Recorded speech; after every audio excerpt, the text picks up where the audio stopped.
Good morning, 6th standard student. Now we are studying about the second lesson of your political science, that is or civics, that is Panchayat Raj. We have already seen that our government is divided into the three parts.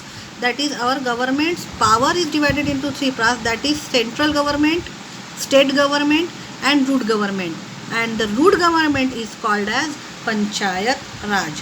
Now we are going to read this lesson and I will explain you later. The participation of the local people is very important for the development of the locality. Panchayati Raj is that system of the government which gives power to the people in villages to govern themselves. It also strengthens the link between the people living in villages with the government at the state and central level.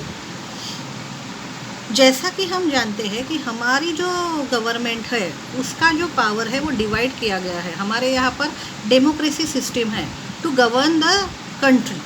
Okay, हमारे यहाँ पे democracy system है और democracy system का first rule यही होता है कि किसी एक के हाथ में पूरा का पूरा पावर नहीं दे सकते ताकि वो मिसयूज़ ना करे अपने पावर का. और इसीलिए हमारे गवर्नमेंट ने हमारी जो डेमोक्रेसी सिस्टम है उसने हमारे जो पावर्स है उसको डिवाइड किया है.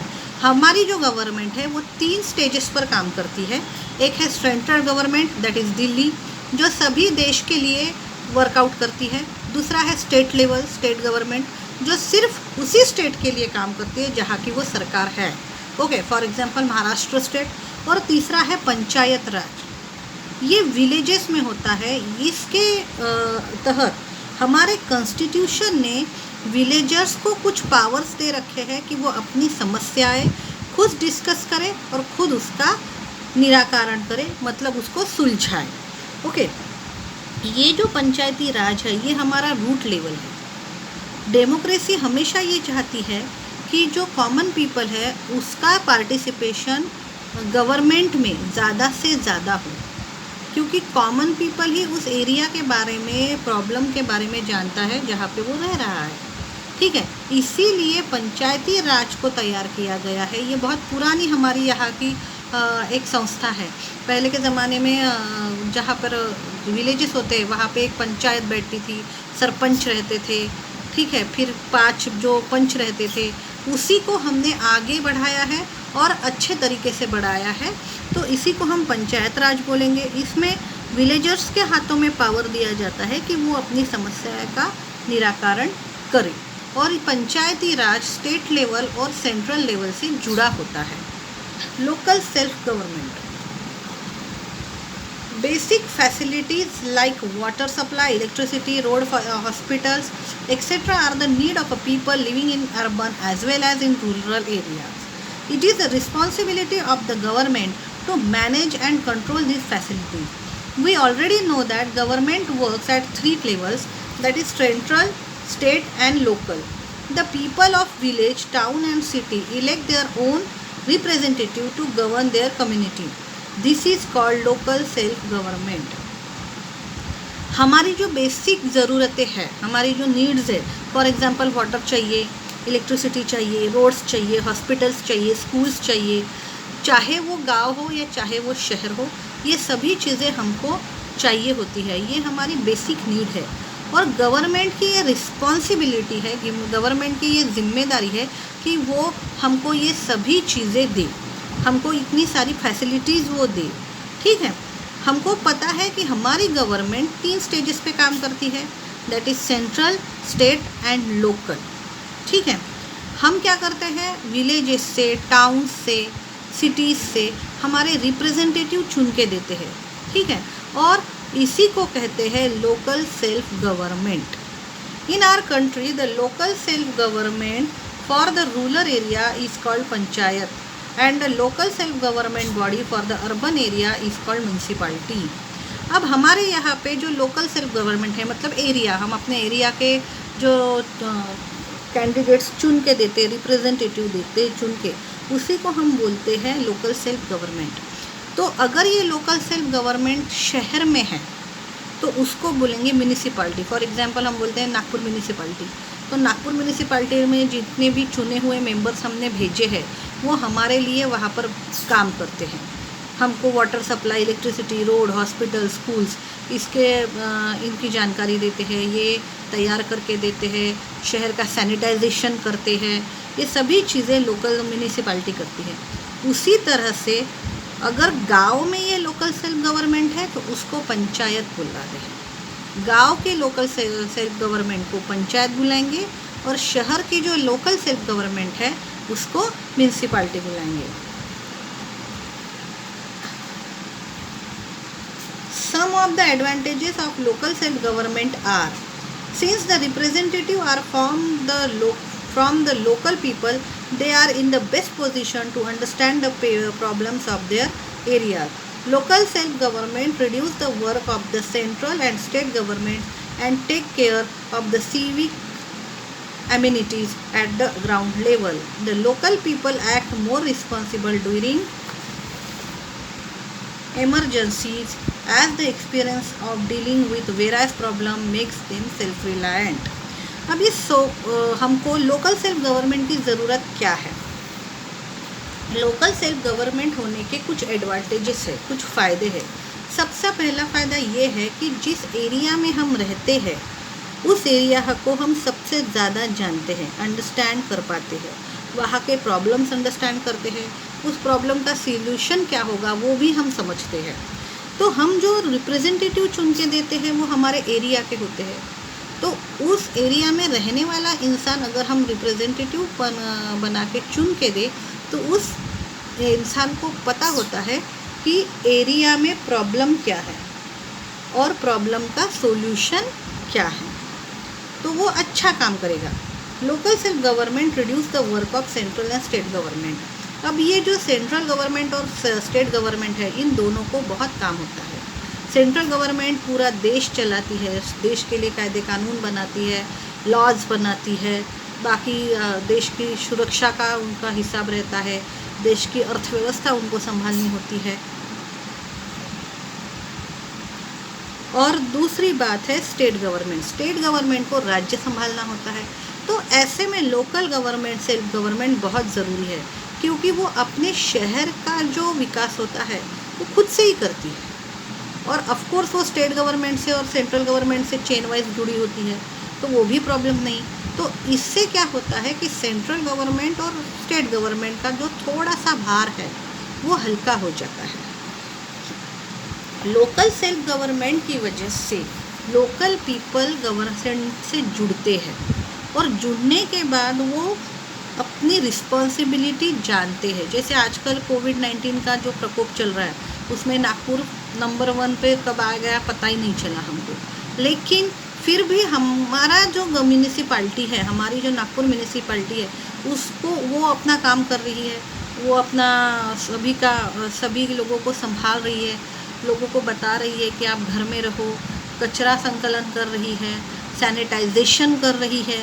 इसके साथ हम भी अपना काम कर रहे हैं। हम म्यूनिसिपैलिटी के सदस्य नहीं हैं, हम म्यूनिसिपैलिटी में नहीं जाते, हम जिला में नहीं जाते, हम अपने घर में रहते, लेकिन घर में रह के भी हमारी रिस्पॉन्सिबिलिटी हम निभा रहे हैं कि हम घर के बाहर नहीं निकल रहे हैं, हम बराबर अपना सैनिटाइजेशन कर रहे हैं, हम सैनिटाइज़र का यूज़ कर रहे हैं, हम बराबर सुबह उठ के कचरे वाले को ही कचरा दे रहे हैं। इसका मतलब क्या है, हम अपनी रिस्पॉन्सिबिलिटी जानते हैं, हमारे एरिया के लिए क्या अच्छा है क्या बुरा है इसको समझते हैं। तो जब लोकल सेल्फ गवर्नमेंट होता है और लोकल सेल्फ गवर्नमेंट में लोकल पीपल जुड़ जाते हैं तब वो अपने एरिया का विकास खुद करते हैं। इमरजेंसी में हो चाहे किसी और कारण से हो, वो अपने म्यूनिसिपैलिटी के साथ होते हैं। पंचायत राज।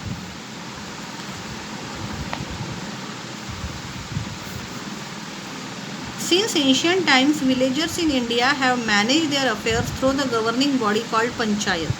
They are entrusted with the power and authority to formulate and implement schemes for economic development and social justice. Ancient times से हमारे यहाँ पर बहुत पुरातन काल से हमारे यहाँ पे पंचायत अस्तित्व में थी। पंचायत मतलब जो गांव में होते हैं, आपने देखा होता पुरानी फिल्मों में, अगर देखा है तो एक सरपंच रहता है, उसके साथ पंच रहता है, फिर कोई अगर झगड़ा होता है तो वो बरगद के नीचे सभी लोग इकट्ठा होते हैं। फिर पंच जो निर्णय सुनाते हैं वो आखिरी होता है, सभी को मान्य होता है क्योंकि वो भगवान समान होते हैं। ये पंचायत है ये हमारे देश में बहुत पुरानी है। इनके हाथ में पावर होता है, अथॉरिटी होती है कि वो विलेज को रेगुलेट कर सके, उनके लिए न्यायदान का काम करें, उनके लिए इकोनॉमिक डेवलपमेंट का काम करें, उनके लिए सोशल डेवलपमेंट का काम करें। ये सभी अधिकार पंचायत के पास होते हैं। A system of self-governance at the village level is provided by the Panchayat Raj. The vision of Mahatma Gandhi to empower the villages has been translated into the reality through this three-tier system of Panchayat Raj.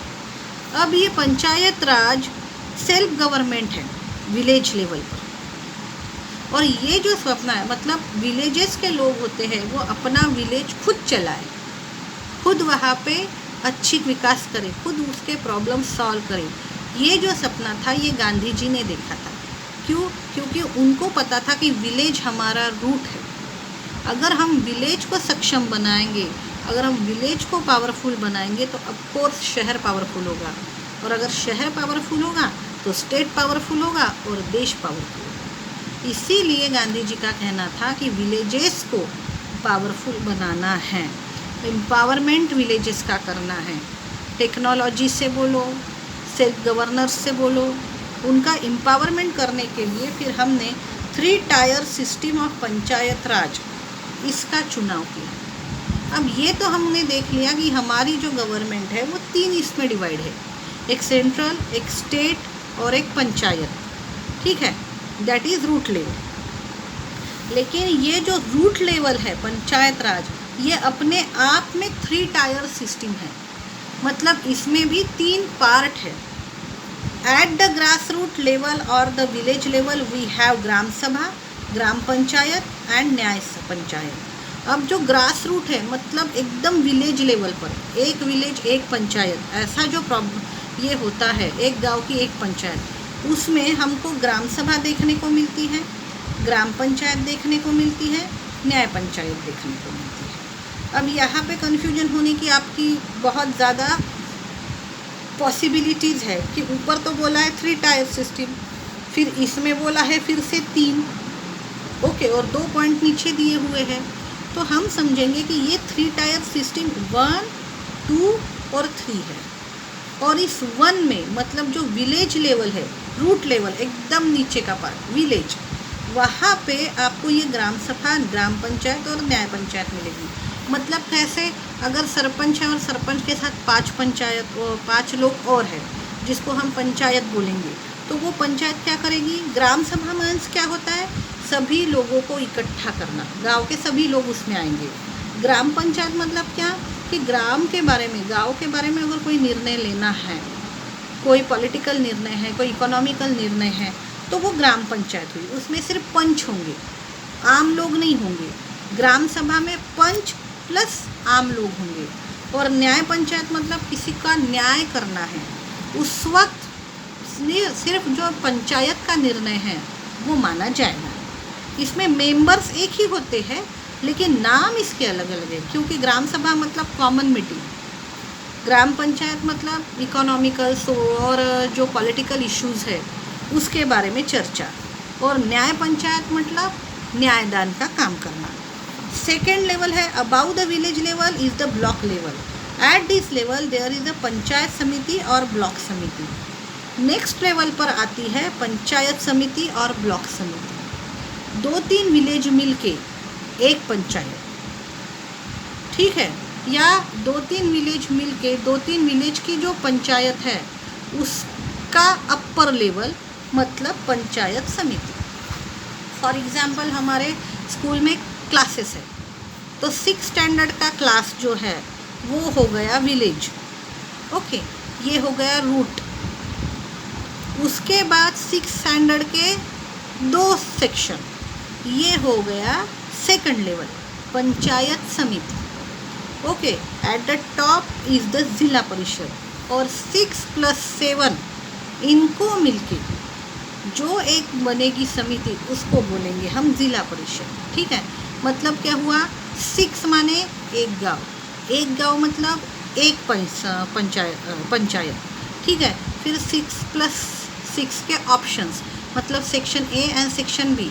तो section A की A की एक panchayat, section B की एक पंचायत, उस पर एक पंचायत जिसको हम बोलेंगे ब्लॉक समिति। और ऐसे पूरे गांव आजू बाजू के मिल के एक जो बनता है उसको बोलते हैं ज़िला परिषद और डिस्ट्रिक्ट पंचायत। मतलब 5, 6, 7, 8, 9, 10 जितने भी गांव है उनको मिलके ये बनता है district panchayat. All these 3 levels of panchayat fulfil the needs of the people living in the rural areas. Together we are known as the panchayat raj. ये तीनों लेवल मिला के बनता है panchayat raj. The panchayat are 3 level are formed by the members who are elected by the people. For the panchayat election, the area under the panchayat is divided into wards or constituencies. अब ये जो पंचायत के 3 लेवल है, इसको तैयार करने के लिए इलेक्शन होते हैं, लोग अपने रिप्रेजेंटेटिव चुन के देते हैं। उसके लिए जो पंचायत के अंडर एरिया होता है, हमारा होता है ना वार्ड, वैसे ही पंचायत के अंदर जो एरिया है, एक गांव बोलो या 2 गांव बोलो, कभी कभी अगर लोक संख्या बहुत कम है गांव की तो 2 गांव मिलके एक पंचायत रहती है, ठीक है। तो इस तरह से उस पंचायत के अंतर्गत जितनी भी ज़मीन आती है, जितना भी लैंड आता है, उसको वार्ड में डिवाइड करते हैं और वार्ड के हिसाब से फिर वहाँ पे इलेक्शन दी जाती है, जिसको हम वार्ड्स या कंस्टिट्यूएंसीज बोलेंगे। A representative is elected to represent ward for the period of 5 years। और हर वार्ड से एक रिप्रेजेंटेटिव चुन के दिया जाता है, जो लोग चुनते हैं वोटिंग के ज़रिए, इलेक्शन के ज़रिए। और फिर ये रिप्रेजेंटेटिव अगले 5 साल तक पंचायत राज में काम करते हैं, ठीक है। यहाँ पर हम रुक जाएंगे, आगे का लेसन हम बाद में देखेंगे। Thank you.